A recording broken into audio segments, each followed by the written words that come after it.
Titânia Telecom mudou de nome, mas continua bem pertinho de você. Agora, pode chamar a gente de amigo. Acesse sejaamigo.com.br e conheça os planos. Amigo, viva conexões reais. Olá, meus amigos, sejam muito bem-vindos a mais uma entrevista aqui no Repórter MT. Hoje aqui nos nossos estúdios nós vamos conversar com o nutricionista clínico e também esportivo Danilo Macena, o nosso Balu. Seja finalmente muito bem-vindo, Balu. Obrigado novamente pelo convite, fico muito feliz, desculpa o sumiço. Hoje nós vamos conversar sobre alimentação adequada e vida sexual. Perfeito. E também sobre a romantização da obesidade. Ótimo. Olha isso. Uma alimentação adequada, ela impacta positivamente ou negativamente na vida sexual? As duas coisas estão juntas, andam juntas, estão interligadas ou não interfere em nada, não faz a menor diferença? Ana, vamos lá, é um tema bem polêmico, né? É um tema bem polêmico, tem que se falar com detalhes para que as pessoas... Nós temos um público exigente, inclusive. Para que fique claro, uma alimentação adequada, ela vai impactar positivamente na vida sexual. Vamos aos fatores. Primeiro ponto, uma pessoa que está com excesso de peso, está com sobrepeso, obesidade, ela vai ter o excesso de colesterol, ela vai ter uma queda abrupta de testosterona, ela vai ter aumento de hormônios como o cortisol, que é o hormônio do estresse, e ela tendo uma queda de testosterona, vai impactar consequentemente na libido. A libido tem o seu contexto geral, tem também o fator psicológico, mas uma pessoa que está sobrepeso ou está obesa, ela também terá impacto na questão psicológica. Então também vai afetar na libido, no caso dos homens na ereção. Comendo-se muito bem, você vai ter um impacto positivo. Por quê? Você vai perder peso, vai aumentar a sua testosterona circulante, a autoestima vai melhorar, você vai ter fatores antioxidantes, que vai melhorar a sua disposição, vai diminuir a sua insulina, vai se sentir menos cansado, claro, conciliado ao exercício físico. Na minha prática clínica, é feito um direcionamento para ter uma alimentação saudável, vegetais, frutas, pão, ovos, peixe, consumo de leite, laticínios, na qual são todos os nutrientes que o seu corpo precisa. Comparado a uma alimentação inadequada que o meu paciente estava tendo, fast food, pizzas, frituras, consumo excessivo de álcool, existe uma comparação e o fator é positivo. O paciente relata para mim que ele tem um desempenho sexual melhor, que ele está se sentindo com mais libido, mais disposto. E nós temos as evidências científicas, trabalhos publicados que demonstram que pacientes que consomem mais gordura, fast food, excesso de álcool, eles também têm problemas na questão da testosterona circulante, consequentemente afetando a libido. Então sim, o paciente que ele come mais fritura, fast food, excesso de açúcares, massas, pães, o pão não é um vilão, mas o excesso ele pode ser. Por quê? O excesso de carboidrato pode se converter em gordura, vai ter um aumento de insulina, pode se criar uma resistência periférica à insulina, aumento de glicose, é uma escada aí de fatores. Então, o excesso alimentar e fatores como fast food, fritura, sim, vai prejudicar a vida sexual do paciente. Existe algum alimento que contribui para o melhor desempenho sexual? Existem fitoterápicos, ervas, que vão ajudar na ereção e na produção de esperma, espermatogênese. Mas testosterona não, nenhum alimento tem o poder de aumentar a testosterona. Aí não tem como. Aí se existe a produção dentro do corpo, a produção endógena e a produção exógena, que daí você faz uso de farmacológico com recomendação médica. Uma coisa que a gente falava enquanto a gente estava na nossa famosa resenha, né, que são aquelas conversas onde não se está gravando nada ainda, mas eu vou trazer aqui para a nossa entrevista, é a questão do emagrecimento e a gravidez, no caso das mulheres, por exemplo. Sabe? A gente percebe que quando as mulheres, algumas mulheres que estão acima do peso, aparentemente, elas têm mais dificuldade de engravidar. E ao perder peso, essa gravidez geralmente acontece de uma maneira mais fácil, talvez. Essa observação, ela é real? Sim, é real, porque o nosso corpo ele não foi projetado para ter um excesso de gordura corporal. Nós não somos projetados para ser obesos ou ter sobrepeso. Então isso vai interferir de certa forma na ovulação da mulher, vai interferir de certa forma no período fértil, na menstruação e vários outros fatores hormonais. Então sim, interfere. A mulher que tem uma alimentação adequada, uma prática de exercício físico, ela tem um risco maior de conseguir a gestação. de conseguir a gravidez, diferente de uma pessoa que está com obesidade. E um outro ponto muito importante, a pessoa que ela entra numa gestação obesa, ela vai ter o risco do quê? Diabetes gestacional, pré-eclâmpsia, hipertensão, que é a pré-eclâmpsia no caso. Isso é muito perigoso. Então é muito importante que o fator perda de peso e emagrecimento englobam saúde em todos os aspectos, todos os âmbitos. Gestação, vida sexual, a saúde emocional. Então é muito importante a perda de peso. Os perigos da gordura abdominal. É gordura visceral, né? A gordura abdominal é onde ela se concentra, principalmente nos flancos, no abdômen. Você tem ali uma concentração de gordura nessa região que também está ligada à gordura visceral. Então, uma esteatose hepática, uma gordura no fígado. Isso vai atrapalhar, de certa forma, o seu trabalho, circulação sanguínea, cardiovascular. Então, é muito mais perigoso, inclusive, essa gordura abdominal. Tem pacientes que eles são, inclusive, você vê, aparentemente, muito magros, braços magros, mas tem aquela abdômen dilatado, gigantesco. Provavelmente uma gordura visceral ali, uma esteatose hepática, por exemplo. Como é que a gente trata a gordura localizada no nosso corpo? É possível isso, Dr. Balu? Somente com a questão da nutrição. Se alimentando bem, a gente consegue eliminar essa gordura acumulada no nosso corpo, que é a famosa gordura localizada? Infelizmente não. Meu Deus. A gordura localizada, assim, o seu corpo ele faz reserva energética de acordo com a propensão de você ter acúmulo. Eu tenho pacientes que têm propensão a acúmulo na região abdominal, alguns na região das coxas, na região do glúteo, região torácica. Então, de acordo com a sua propensão, você vai ter acúmulo de gordura. Você fez um processo de emagrecimento para uma perda de gordura, você perde gordura como um todo. É óbvio que o metabolismo vai recrutar mais da onde tem mais. Mas aquela gordurinha localizada, ela sai com alimentação e exercício físico, com o tempo, e procedimentos estéticos, né?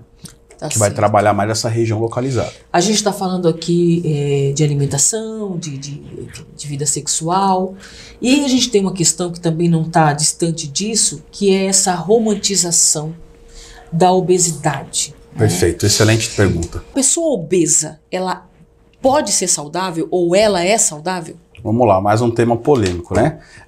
Obesidade não é saudável. Nenhum aspecto. Em nenhum aspecto. Não existe obesidade saudável. Primeiro ponto, o paciente obeso, ele pode fazer os exames bioquímicos laboratoriais e estar tudo em dia. Mas primeiro ponto, ele tem um risco maior para doenças cardiovasculares, ele pode ter esse aumento, por mais que ele pratique exercício, e ele tem uma sobrecarga articular, quadril, joelho, pés, isso não é saúde. Ele está comprometendo, inclusive, o trabalho cardiorrespiratório dele, cardiopulmonar, então ele também não é saudável, não existe saúde na obesidade. Infelizmente, existe a romantização, né? Tá tudo bem se você tá feliz com o seu excesso de peso, se você se aceita, não há problema nenhum nisso. Mas você não pode falar que você é saudável e você também não pode querer descer goela abaixo isso na sociedade.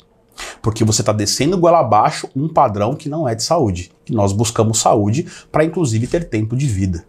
Você sabe que essa é uma fala muito polêmica, né? Muito polêmica. Certamente as pessoas vão comentar e vão criticar isso. E pode ficar à vontade, porque eu já fui obeso. Já pesei 160 quilos, eu fui obeso mórbido. Esse sou eu há 12 anos atrás, pesando 160 quilos, com percentual de gordura bem alto, pressão alta, pré-diabético, colesterol alto. Eu me aceitava como obeso naquele período, mas eu tinha consciência que eu não era saudável. E eu não influenciava as pessoas a serem obesas. Você não pode influenciar uma pessoa a não ter saúde. Isso é muito complicado. Você se aceita, tá tudo bem. Mas tem um ponto ainda mais importante. Você tem que pensar que existem pessoas que amam você. Então, se você se preocupa com a sua saúde, com o seu tempo de vida, você se preocupa com as pessoas que amam você. E o nosso corpo é a nossa casa. Então, se você não está nem aí para o seu corpo, nem aí para a sua casa, como é que vai ser daqui para frente? Você vai envelhecer, você vai ter problemas futuros. As pessoas que te amam, inclusive em relação à obesidade, nós temos o problema até de locomoção, para se locomover, para entrar nos lugares. A sociedade não tem que adaptar coisas muito maiores. Obviamente que o obeso ele tem essa prioridade, porque ele é maiorzinho, tem que sentar numa cadeira, mas não pode querer descer isso goela abaixo na sociedade. Isso não é correto. Como é que a gente, quando que a gente consegue identificar, Balu, que a pessoa ela está acima do peso sim, ela está no grau de obesidade sim, e que a saúde dela está em risco? A percepção individual é muito importante. O que é a percepção individual? Fadiga, alteração no sono, alteração no intestino, alteração no humor, alteração inclusive nas suas próprias roupas, como a gente falou agora há pouco. O acúmulo de gordura abdominal não é saudável, porque ele pode se transformar em gordura visceral, uma esteatose hepática, uma gordura no fígado. O paciente vai ter essa percepção de fadiga, sono, intestino e etc. Queda de libido, cansaço. Então ele já vai saber que ele está com alguns problemas que não é normal. Não é normal você ter um sono ruim, você ter uma fadiga, um cansaço excessivo, não é normal. Aí você vai procurar um profissional nutricionista. Existem duas diferenças para identificar em relação ao excesso de peso o percentual de gordura, que é a composição corporal. Um paciente que ele é sedentário, ele não pratica exercício físico, nós podemos trabalhar com o IMC, Índice de Massa Corpórea. Aí é feito um cálculo de acordo com o peso do paciente e a altura, que vai dar os índices de IMC. Que tem... E é eficaz? As pessoas podem confiar nesse cálculo? Se ela for sedentária, pode, porque ela não pratica exercício, não tem um acúmulo de massa magra, não tem o processo de hipertrofia, sim. Aí nós temos o grau magreza, peso ideal, sobrepeso, aí vem a obesidade grau 1, 2, 3 e 4. Agora, se o paciente pratica exercício físico e mesmo assim ele tem essa percepção de cansaço, ausência de sono, se enxerga no espelho com gordura corporal acumulada, no consultório, no caso eu como nutricionista, eu faço uma adipometria. Eu uso meu adipômetro para avaliar quanto tem de gordura corporal, tecido adiposo, massa muscular, avalio a circunferência, se existe doença de risco para doença cardiovascular, tudo isso é feito. Então existem duas direções, o sedentário e o praticante de exercício. Como é que a pessoa ela consegue vencer a obesidade? Bom, a obesidade não é só alimentação, isso é muito importante dizer também.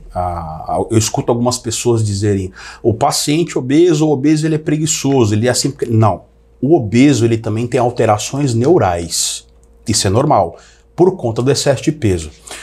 Uma equipe multidisciplinar é muito interessante. Se o paciente não consegue por conta, por exemplo, só com alimentação, ele vai buscar um médico. Então ele vai buscar um médico endocrinologista, uma psiquiatra, uma psicóloga, para tratar também essa parte neural psicológica. O comportamento alimentar vai entrar o nutricionista com a alimentação e os demais profissionais com os demais recursos. Um treinador para poder prescrever um treinamento adequado, visando ali não a sobrecarga articular, mas fortalecimento, gasto calórico.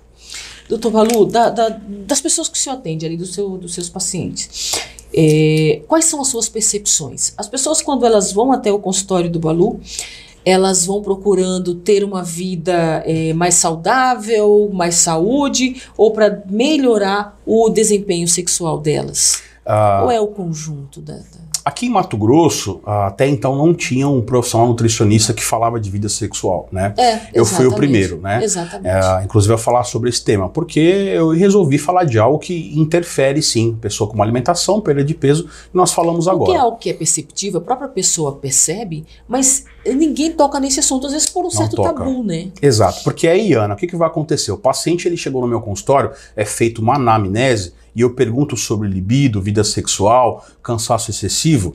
Com a alimentação a gente vai fazer um trabalho para perda de gordura, para ver se melhora a produção de testosterona circulante, mas na maioria dos casos eu faço direcionamento médico para fazer uma reposição hormonal. É necessário, porque às vezes a queda de testosterona está tão baixa que a alimentação e a perda de peso não vai voltar a aumentar. Então tem que entrar com acompanhamento médico para usar algum farmacológico para voltar essa produção. E como que está a vida sexual do cuiabano? Bom, depois de toda essa conversa aí que nós tivemos, quais são as melhoras que o senhor percebe ali no seu consultório com relação aos pacientes ali, doutor Balu? Na prática clínica, com os meus pacientes, eu tenho excelentes resultados, porque eu trabalho a parte de alimentação e alguma parte de fitoterapia, para melhorar, como eu falei, ereção, lubrificação vaginal, libido. Se existe o fator de uma queda abrupta, eu faço um encaminhamento médico, mas 90% dos casos resolvem porque fazem o que eu peço e também fazem o que o médico pede. Eu quero já, antes de irmos embora, que o senhor se comprometa, faz favor, a não ficar mais sumir tanto tempo e sempre estar aqui junto conosco, conversando, nos orientando, sobretudo para que a gente tenha uma vida mais saudável, mais feliz, mais realizada, mais satisfatória, por que não? Sim. Tá bom? Eu quero até deixar esse gancho aí que você de sumir, né?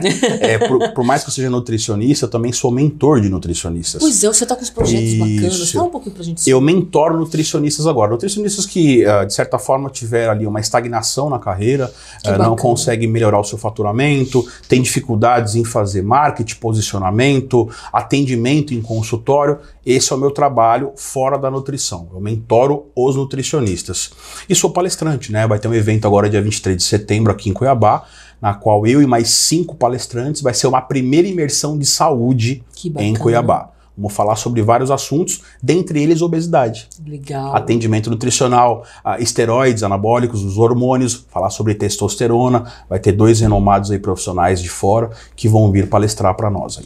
Balu, o seu Instagram já está aparecendo aqui para as pessoas. Balu Mentor. Isso já está aparecendo, mas quem quiser participar desse outro lado aí, quem quiser ter acesso a essa mentoria, tem um telefone que a gente pode deixar aqui pro pessoal? Link na minha bio. Lá vai ter acesso lá, tanto em relação à palestra quanto à minha mentoria. Então é tudo Instagram? Tudo Instagram. Então é isso, gente. Tá aqui já o Instagram do Balu, é só vocês acessarem. Obrigada mais uma vez. Obrigado a você. Minha gente, você já sabe. Até qualquer hora. Titânia Telecom mudou de nome, mas continua bem pertinho de você.